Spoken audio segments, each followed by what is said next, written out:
Hello viewers, আশা করি সবাই ভালো আছেন। আসসালামু আলাইকুম। আশা করি কিছুদিন আগে আমি একটা পোস্ট করেছিলাম যেখানে বলা হয়েছিল যে ফুল ভিডিও আমার সামনে আসছে।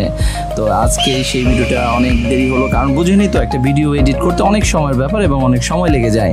তো আজকে আমরা পুরো ভিডিওটা রিভিউ করব এবং আমরা কোথায় কিভাবে গিয়েছে এবং কত টাকা কষ্ট যাবে আপনার, সেই ক্ষেত্রে কি কি করণীয় এবং কিভাবে সুবিধা পাবেন আপনার, তার পুরো ভিডিওটা নিয়ে আজকে এক্সপ্লেন করব আপনাদের মাঝে। এবং কি কি দেখতে পাবেন, কোথায় কি আছে, এই সব বিষয়গুলো আজকে তুলে ধরা হবে। তো বিষয়টি হচ্ছে এমন যে আপনি এটা হচ্ছে সিজনের মতো এবং এটা চর, এক এক সময় অনেক কিছু থাকবে এবং আপনি একটা ভিডিওতে দেখবেন যে এই আছে, কিন্তু যখন আপনি যাবেন এখানে তো সেই রকম নাও পেতে পারেন। এটাই হচ্ছে বাস্তব। তো হচ্ছে তারপর আমরা যতটুকু পেয়েছি তার পুরোটাই রিভিউ দেওয়ার চেষ্টা করব। এবং আপনারা যারা ভাবছেন এরকম নিরিবিলি এবং নির্জন পরিবেশ খুঁজছেন, যে একাকিত্ব কিছুটা সময় কাটাতে চান, তাদের জন্য বেস্ট একটি জায়গা হবে। তো আর কথা বাড়াবো না, আমাদের এই ফুল ভিডিওটা আপনাদের মাঝে পুরোপুরি তুলে ধরার চেষ্টা করব। আমরা কোথায় কি করেছি এবং কি কি দেখতে পেয়েছি তার কিছুটা হলো দৃশ্যগুলো তুলে ধরার চেষ্টা করব। এবং খরচ কোথায় কিভাবে গিয়েছে আমাদের, তারপরটা আপনারা দেখতে পারবেন। একটা ভিডিও করে সেটা দেখানো সম্ভব না বা বোঝানো সম্ভব না। অথবা ভিডিওতে এমন কিছু দেখলেন যে অনেক সুন্দর দেখা যায়, কিন্তু বাস্তবে যে দেখলেন যে না, সেটা ভিডিও ওইরকম সৌন্দর্যও নাই এতটা। তো সেটাই তো আপনি নিজ চোখে দেখবেন, আশা রাখি অনেক ভালো লাগবে। তাহলে শুরু করা যাক। প্রথমে আমরা ঢাকার সায়দাবাদ থেকে চর ফ্যাশন আমাদের যেখানে ভোলা বরিশাল বিভাগে যাওয়ার জন্য আমরা কাঙ্ক্ষিত সে আমাদের লঞ্চটি খুঁজতে থাকি। এখানে ডেকের ভাড়া 600 টাকা নেয় এবং কেবিন সিঙ্গেল 1000 টাকা। বলে রাখা ভালো, এখানে অনেক রকম এক এক সময় এক এক দাম হয়। আমরা সিটগুলো খুঁজতে থাকি যে আমাদের কাঙ্ক্ষিত কোনটাতে আমরা যাব। এখন আমাদের খোঁজাখুঁজির পর আমরা সিটটা পেয়ে যাই এবং চড়ে বসি। তো আমাদের অনুভূতিটা কেমন ছিল ওই সেই সময়?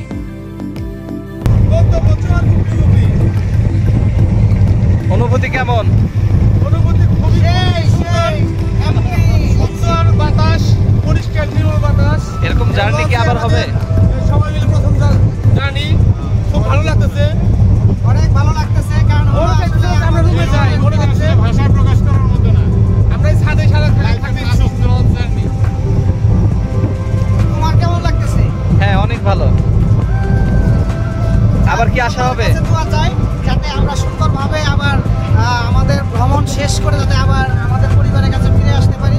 সকলে আমাদের জন্য দোয়া করবেন। ধন্যবাদ সকলকে। বাই।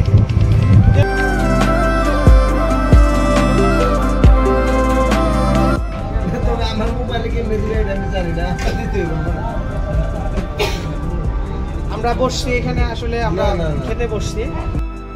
আমরা রাতটা অনেক সুন্দরভাবে উপভোগ করি এবং রাতের বেলা যখন আমাদের খাবার প্রয়োজন পড়ে, ওই আপনার লঞ্চের ভিতরেই খাবার আয়োজনটা আছে। বলে রাখা ভালো যে এইখানেও দামটা অনেক বেশি। আপনি চেষ্টা করবেন বাইরে থেকে খেয়ে আসার জন্য বা নিয়ে আসার জন্য। তো আমরা চর মুক্তি যাওয়ার জন্য প্রথমে লঞ্চে থেকে নেমে যাওয়ার পরে এখন আমরা একটা অটো রিজার্ভ করে আমরা ওইখানে যাব, আবার আমাদের যেখানে কাঙ্ক্ষিত স্থান যেতে হবে। তো এখানে যাওয়ার জন্য কয়েকটি স্টেপ ভেঙে যেতে হয়। আমরা এখন যাব অটোতে করে যেতে থাকি।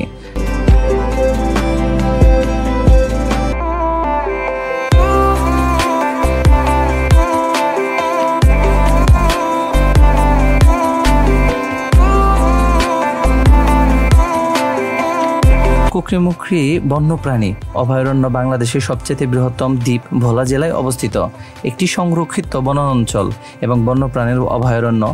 ভোলা শহর থেকে এর দূরত্ব প্রায় 120 কিলোমিটার। ঢুকে আমরা এখান থেকে আমাদের পছন্দ মতো যার যেটা ভালো লাগে সেটা খেতে থাকি। আর রুটি, ডাল, ডিম, হ্যাঁ এটা আপনার ইচ্ছা, আপনি যেটা ভালো লাগে আপনি সেটাও খেয়ে নিতে পারেন এখান থেকে।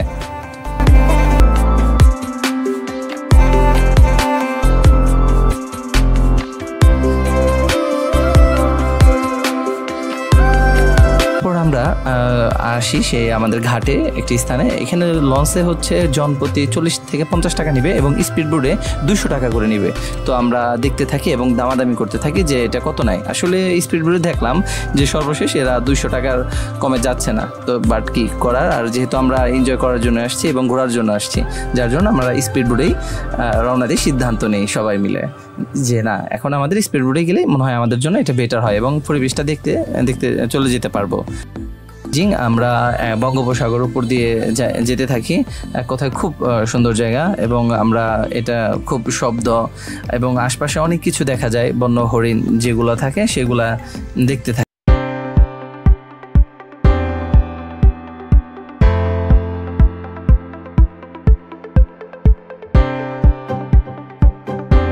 বঙ্গোপসাগরের উপকণ্ঠে মেঘনা ও তেঁতুলিয়া নদীর মোহনায় কয়েকশো বছর আগে জেগে ওঠা চরকুকরি মুকরিতে এই বনভূমির অবস্থান। এই বনে রয়েছে 15,000-এরও বেশি হরিণ, এছাড়াও রয়েছে পাখি, পরিযান, লাল কাঁকড়া, বনমহিষ, বানর, বনবিড়াল, মেছোবাঘ, শিয়াল, বনমোরগ, নানান প্রজাতির বন্যপ্রাণী। তবে এটা সবসময় আপনি যে দেখতে পারবেন এমন না।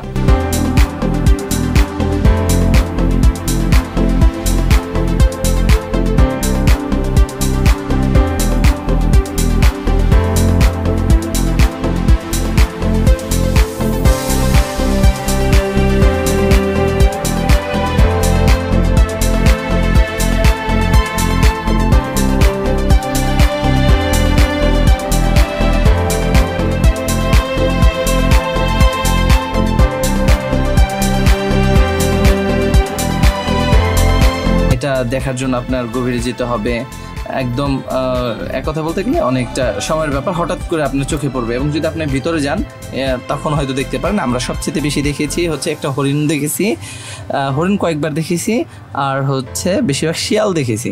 যেটা আমরা ক্যাম্প করি সেখানে মনে হয় যে শিয়াল এসে আমাদের ধরে নিয়ে যাবে, এমন একটা অবস্থা। শিয়ালের সংখ্যাটা অনেক বেশি দেখেছি আমরা এখানে।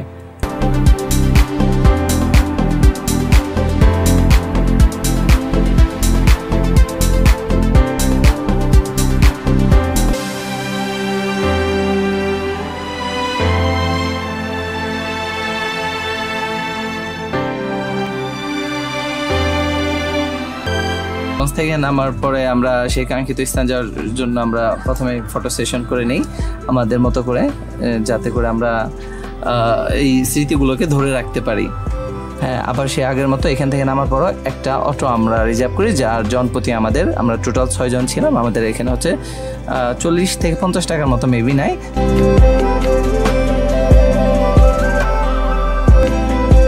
আমরা আবারও প্রাকৃতিক সৌন্দর্যের লীলাভূমি দেখতে দেখতে গ্রামের ভিতর দিয়ে আমরা যেতে থাকি আমাদের সেই কাঙ্ক্ষিত স্থানে।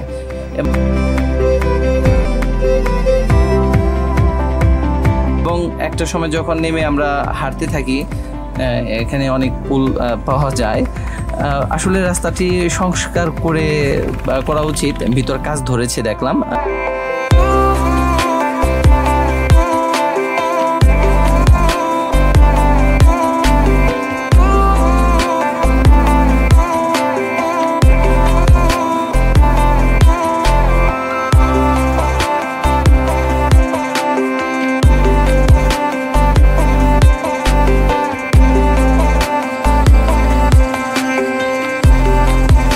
কেমন অনুভূতি? আলহামদুলিল্লাহ খুব সুন্দর, খুব ভালো লাগতেছে। আমরা কি আবার আসবো এখানে? ইনশাআল্লাহ। হ্যাঁ, মনে হয় না আমাদের পিপল মাস্টার মনে হয় সুন্দর। আমরা আবার আসবো, বারবার আসবো, ঠিক আছে? হ্যাঁ, ওকে। যারা এখানে আসেননি তারা চলে আসবেন শীঘ্রই। আপনারা খুব শীঘ্রই হয়তো দেখতে পারবেন, বা কিছুদিন পর হয়ে যেতে পারে। আমরা যখন গেছি দেখেছি যে রাস্তা সংস্কারের কাজ চলতেছে, আর ভিতরে যখন যেতে থাকি এক কথায় যে মনে হয় যে সুন্দরবনের ভিতর দিয়ে যাচ্ছি, এরকম একটি ফিল আসে এখানে, একটা উপভোগ করার মতো স্থান।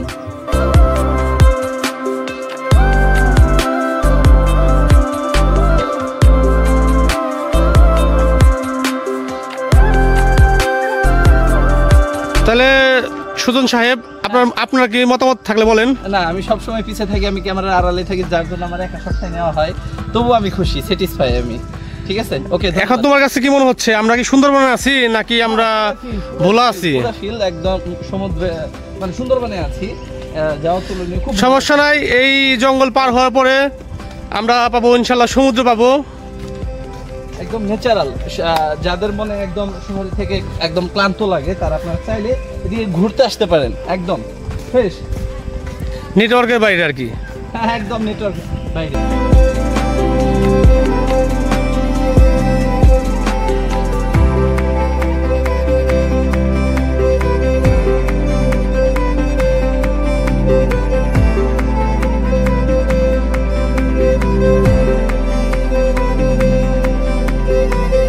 আমরা মোটামুটি প্রায় চলে এসেছি। এখন আমাদের ওই পার যেতে হবে, যার জন্য আমাদের এখানেও একটি নৌকা নিতে হবে।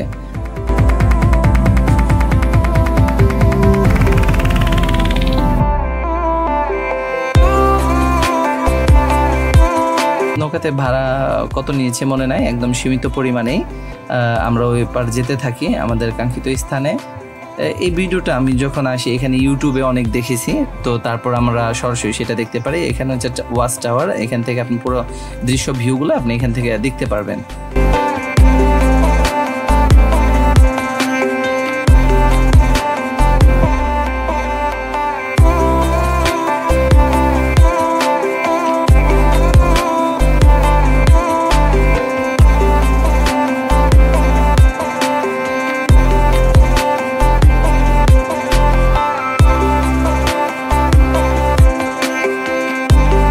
আমরা এখান থেকে যখন আসি আমাদের কাঙ্ক্ষিত স্থানে, তখন এখানে রয়েছে গোসলের স্থান প্লাস অনেক কিছুই। তো আমরা এখানে সর্বপ্রথম এসে ডাব খাই। ডাবটা আমরা ভেবেছিলাম যে ডাবটা হয়তো কম দাম, কিন্তু বাট এখানে ডাবের দাম ওই রকম না, অনেকটাই বেশি। হয়তো এখানে নারিকেল বাগান আছে থাকা সত্ত্বেও ডাবের দাম যেভাবে কম হওয়ার কথা ছিল সেভাবে মোটেও নেই। ডাবের দামটা বেশি আমার কাছে লেগেছে, এটা আমার পার্সোনালি রেটিং। তারপর যখন ডাবটা খেতে দেয়, বাট সেখানে পাইপ ছিল না। তারপরও যখন বলা হলো নাইমুর রহমান পিপল মাস্টারকে যে এটা কি খাওয়া যাবে, সে বলল নারিকেল না ডাব আর কি, কিন্তু পাইপ নাই। দেখি চেষ্টা করে দেখি খাওয়া যায় কিনা। খুব মিষ্টি, খুব মজা। আমার দিবেন নারকেল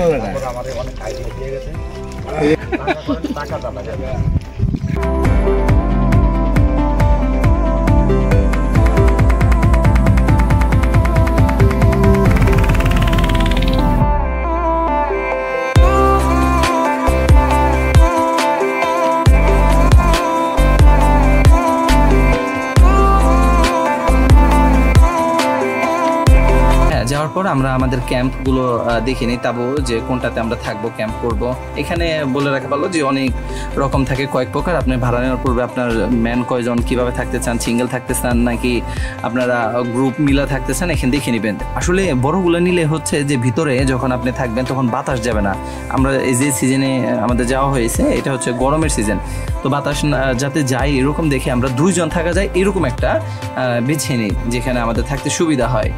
এবং এখানে হচ্ছে যে আপনার ঝুলন্ত গাছের মধ্যে একদম দোলনা খেলার জন্য যা প্রয়োজন সেটা এখানে দেওয়াই থাকে পর্যটকদের জন্য বিশেষ করে।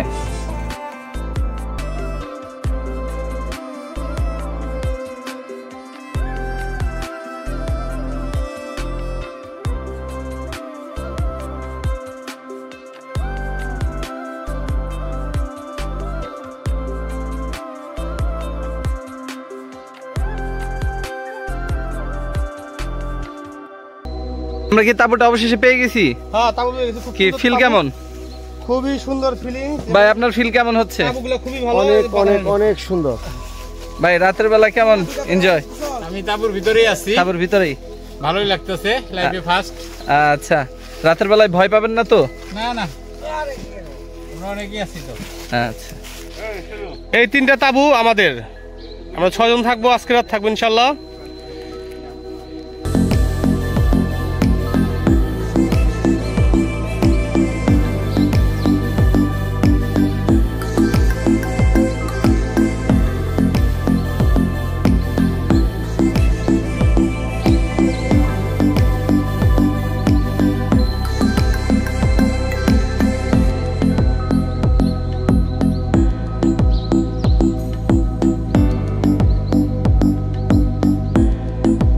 তারপর হচ্ছে আমাদের এখানে আমাদের যখন সারা রাত যেহেতু জার্নি করে এসেছি আমাদের গোসলের প্রয়োজন পড়ে, আমরা এখানে গোসল করার জন্য টিবলে চলে আসি। এবং এখানে ওয়াশরুমও আছে, ওয়াশরুমে আপনি যে ফ্রেশ হয়ে যেতে পারেন। বাট হচ্ছে যে এখানে কষ্ট, আমাদের অনেক কষ্ট হয়েছে, আমারও বিশেষ করে পানিগুলো ভরে নিতে হয়, যেহেতু মোটরের ব্যবস্থা থাকলে অনেক ভালো হতো, যদি টাকা লাগতো কিছু দিতাম। বাট এটাই তো এনজয়, এটাই কষ্ট হলো এটাই এনজয়, এইভাবে উপভোগ করতে হয়।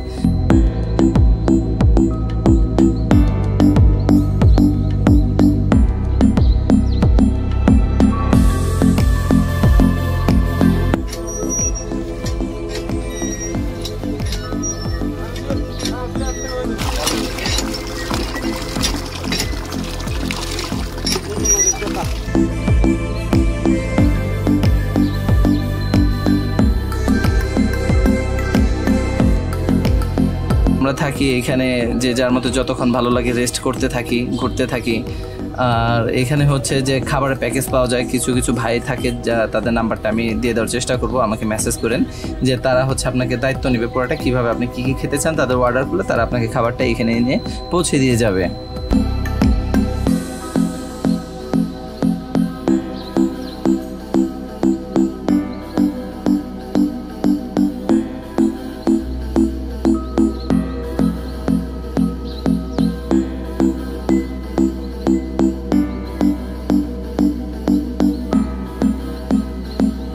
তারপর আমরা দেখতে দেখতে এখানে সমুদ্রের মতো ফিল নেওয়ার চেষ্টা করি, কক্সবাজারের মতো, কিন্তু বাট ওইরকম আমি ব্যক্তিগতভাবে সুবিধা আমার ভালো লাগেনি ওইরকম।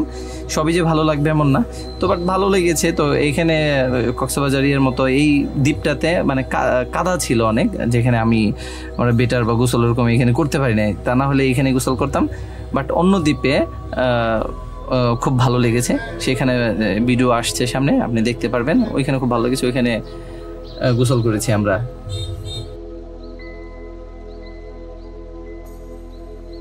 পিপল মাস্টার সবাই দাঁড়িয়েছিল, আমরা আস্তে আস্তে প্রাকৃতিক সৌন্দর্য দেখতে থাকি এবং অনেক ভালো লাগে।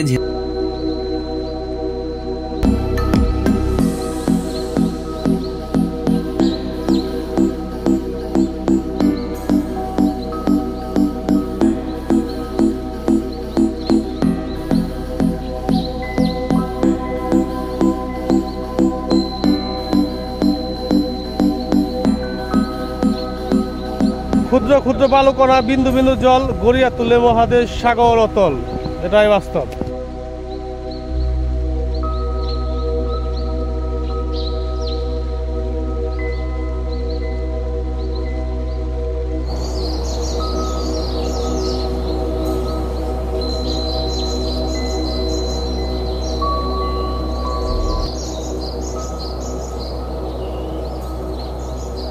তো আমরা রাতে ক্যাম্প করে এখানে থাকতে হবে আমাদের, এখানে অনেক প্রচুর মশা, যার জন্য আমাদের আগুন ফায়ারিং ক্যাম্প করতে হবে, যার জন্য আমরা বনে ঢুকে যাই।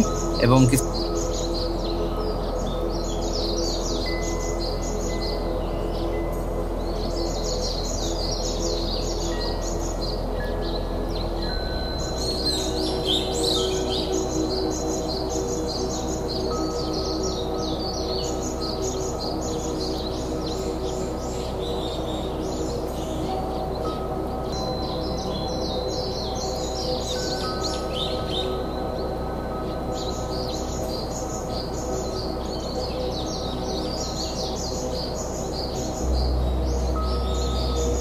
দেখারও চেষ্টা করি যে হরিণ বা কোনো কিছু দেখা যায় কিনা। পিপল মাস্টার তো হরিণ খোঁজার সন্ধানে নেমে যায়। গহীন বনের ভিতরে ঢুকে গেছি, দেখি সামনে হরিণ টরিণ দেখা যায় কিনা। চলো। তো বাট আমি একা একা যখন এটার ভিতরে ঢুকি, বিশ্বাস করেন, ট্রাস্ট মি, যে এত ভয়ঙ্কর লাগছিল এইখানে যে একদম যা বলার বাইরে। একা একা আপনি হাঁটলে ফিল করবেন যে আপনি কোথায়। খালি যখন মুভিতে দেখছেন যে একটা জঙ্গল এরকম হয় ওরকম হয়, আসলে ভিডিওতে ওরকমভাবে বোঝানো যায় না। যে দিনের আলোতে যখন কিনা আপনি বাজি ধরতে পারেন যে আপনি রাতের বেলা এখানে বের হয়ে ভিতরে ঢুকতে পারবেন না, এত ভয়ঙ্কর এই জায়গাটা, এত শব্দ পশু পাখির। তো আমরা তারপরও এখান থেকে কাঠ সংগ্রহ করে যেহেতু রাতে ক্যাম্প করবো, সংগ্রহ করে আমাদের স্থানে আমরা রেখে আমরা আবার ছুটে চলি। আমরা আবার এমন একটি স্থানে যাব যেখানে সোনাগাছিয়া মানে আছে, এই দিক দিয়ে অনেকগুলো দ্বীপ আছে,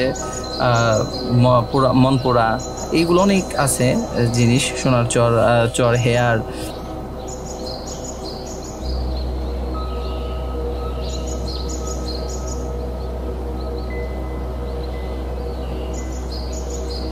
তারপরে আমরা এইখান থেকে যাওয়ার চেষ্টা করি একটি স্থানে।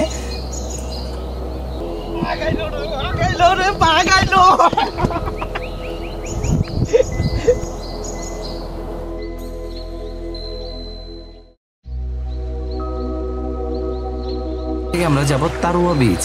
এই তারও বীজটা খুব যাওয়ার জন্য আমরা 1000 টাকা দিয়ে ভাড়া করি। আর আমাদের সাথে আরও কিছু লোকজন যায়, ভাইদেরকে চিনি না, বাট তারা যাওয়ার জন্য সম্মতি জানায়। তারা 1000, আমরা 1000, এই টোটাল হচ্ছে 2000 টাকা লাগে আমাদের এই ট্রলারে করে আমাদের ওই বীজটা দেখে নিয়ে আসবে। তো বাট একটু আফসোস লেগেছে খুব, কারণ হচ্ছে আমরা যদি আর একটু পর্যাপ্ত সময় পেতাম এবং আগে যেতাম তাহলে অনেক ভালো লাগতো, কারণ আমরা উপভোগ করতে পারতাম। আমরা এমন একটা সময় যাই যেখানে হচ্ছে একদম যাওয়ার পর পরে সন্ধ্যা হয়ে গেছে, ওই জায়গাটা আমরা ঠিকমতো উপভোগ করতে পারিনি। এটা একটা আফসোস। দেন হচ্ছে আবার যাওয়ার খুব প্ল্যান আছে, ইচ্ছা আছে যে আবার যাব। যদি কেউ যেতে চান আমি টাইম বা জানিয়ে দেবো আগে, একসাথে সবাই মিলে যাওয়ার চেষ্টা করব।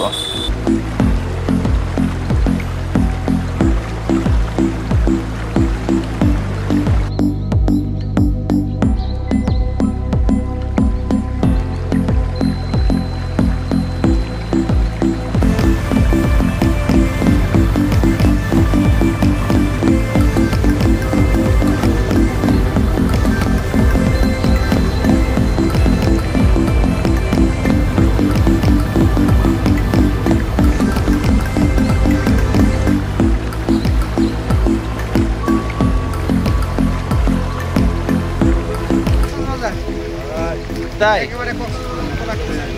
মাসুদ ভাই কেমন ফিল করতেছেন? কি হয়েছে? আচ্ছা,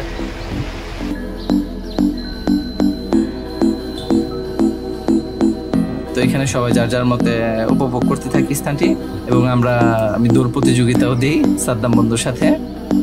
1 2 3 এইমাত্র আমাদের দৌড়।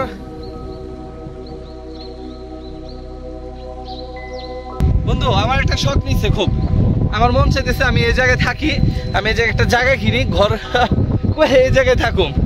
একটা বিয়া করাই দেয়, বিয়া করে ঘর জমায় থাকো। তো দেখো তুমি আসো।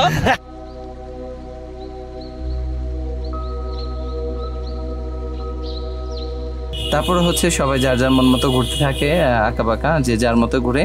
তারপরে আমরা আবার লঞ্চে করে চলে আসি। এখানে আমি লক্ষ্য করি একটা টিউবওয়েল আছে, এখানে অনেক রাখাল গরু, অনেক কিছু রাখা আছে। আসলে আমি সব দৃশ্য ভিডিওতে তুলতে পারি নাই ওরকমভাবে। তো আমরা রাত্রে ক্যাম্প করি এখানে, হচ্ছে আমাদের রেখে যাওয়ার, আমরা আমাদের আসার পূর্বে দেখি কিছু কিছু ভাইরা এখানে তারা আগুন জ্বালিয়ে দিয়েছে।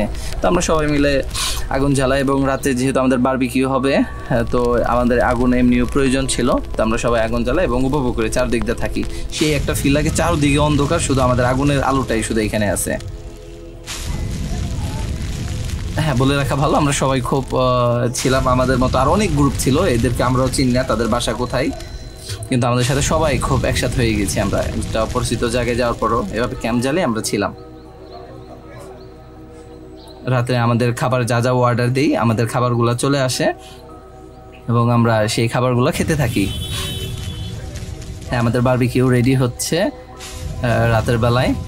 তো খুব ভালো লেগেছে, বাট অনেক লেট করেছে। আসলে যে ব্যক্তি আমাদের খাবার বিতরণ করে সে আরও অনেককেই খাবারগুলো দেয়।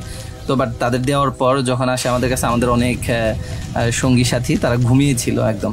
আমি একমাত্র মনে হয় জাগনা ছিলাম। আমি ওর পর ডাক দিই, পরে আবার সবাই মিলে আবার খেতে শুরু করি।